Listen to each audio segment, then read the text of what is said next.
Bismillahirrahmanirrahim. Assalamualaikum warahmatullahi wabarakatuh dan selamat sejahtera. Nama saya Ahmad Izzuddin bin Muhammad Najib, nombor matrik 23 di SIS 0001. InsyaAllah saya akan membentangkan pada hari ini iaitu perbezaan ciri-ciri kitab tafsir bermaksud dan tafsir birra'i. Okey, pengertian tafsir bermaksud. Tafsir bermaksud adalah tafsiran yang menurut daripada ayat Al-Quran dan berdasarkan hadis Rasulullah SAW dan berdasarkan para ijtihad sahabat, tabi'in dan konteks bahasa Al-Quran itu sendiri.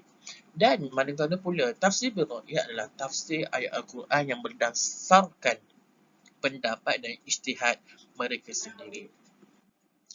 Masa perkembangan tafsir bermaksud. Tafsir bermaksud iaitu muncul pada akhir pertumbuhan tafsir bimaksud.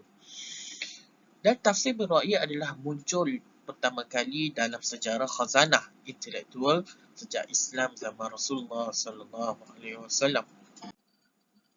Pecahan. Tafsir birra'i terbahagi kepada dua, iaitu terpuji dan tercela. Terpuji adalah tafsir Al-Quran dengan berdasarkan ijtihad yang jauh dari kebodohan dan penyimpangan. Dan tercela adalah tafsir Al-Quran tanpa didasari dengan ilmu pengetahuan yang benar. Manakala tafsir bermaksud iaitu tidak mempunyai pecahan sama ada terpuji ataupun tercela kerana pentafsirannya berdasarkan penjelasan yang sahih sahaja. Syarat ahli-ahli mufassir. Tafsir bermaksud iaitu adalah mempunyai ilmu yang cukup mengenai sunnah, iaitu tentang sunnah Rasulullah SAW dan hadis. Mengetahui sunnah yang berkaitan dengan tafsir, tidak bersandarkan pada riwayat Israiliyah. Manakala tafsir birra'i adalah menggunakan seluruh ilmu yang diketahui tanpa terikat kepada penjelasan para sahabat atau tabi'in. Yang kedua, berpandukan ilmu pengetahuan yang mantap dalam bahasa Arab dan berkaitan dengan asas-asas agama. Sejarah perkembangan ahli tafsir. Zaman Rasulullah SAW, Rasulullah SAW adalah pentafsir awal bagi ayat-ayat Al-Quran yang tidak difahami oleh para sahabat bagi menjawab berbagai persoalan yang tidak difahami oleh mereka. Sebahagian ulama mengatakan bahawa riwayat tentang tafsir Rasulullah SAW tidak sampai pada umat Islam. Yang ketiga, sebahagian ulama lain menganggap bahawa Rasulullah SAW tidak mentafsir Al-Quran ayat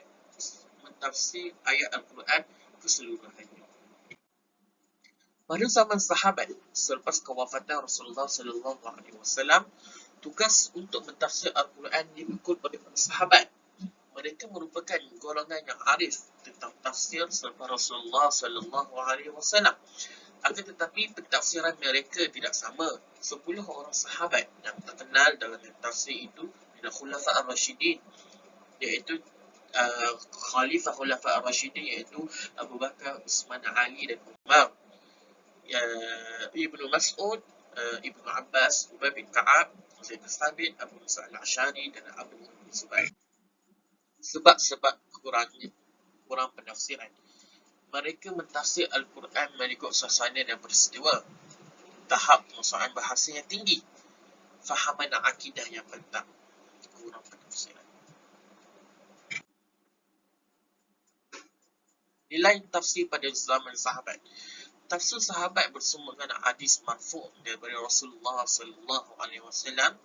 Jika tidak didapati daripada Rasulullah SAW, para sahabat akan berijtihad dan hadis bertanam mawquf, iaitu boleh diterima dan ditolak. Perbezaan pendapat soal hukum hakam yang banyak perselisihan merupakan perbezaan dan pertikaian.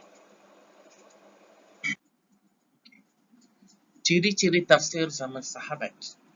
Tafsir pada zaman sahabat hanya mengulas ayat-ayat secara umum dan tidak seperinci. Yang kedua, tafsir dan huraian mereka terhadap sesuatu ayat tidak ditulis dan dibukukan.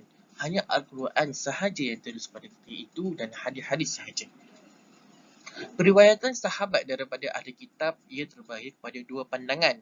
Yang pertama, para sahabat tidak mengeluarkan sebarang hukum hakam daripada maksud ayat. Yang kedua, pentafsiran sahabat adalah bergantung kepada asbab an-nuzul.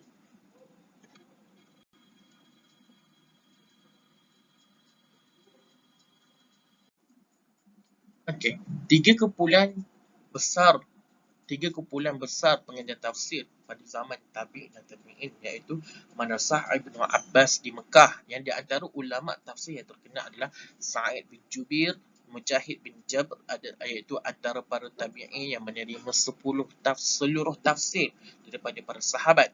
Yang kedua adalah Madrasah Ubay bin Ka'ab di Madinah, dan di antara pengikut yang terkenal adalah Abu Al-Aliyah Muhammad bin Ka'ab Al-Qurazi. Yang ketiga, Zaid bin Aslam. Dan yang ketiga adalah yang terbesar adalah Madrasah Abdullah bin Mas'ud di Kufah, iaitu di antara pengikutnya adalah Al-Qamah bin Qais, Al-Aswad bin Yazid, Hasan Al-Basri dan Qatadah. Sekian itu daripada saya, itu perbezaan ciri-ciri tafsir bermaksud dan ciri-ciri tafsir bermaksud. Sekian. Wassalamualaikum warahmatullahi wabarakatuh.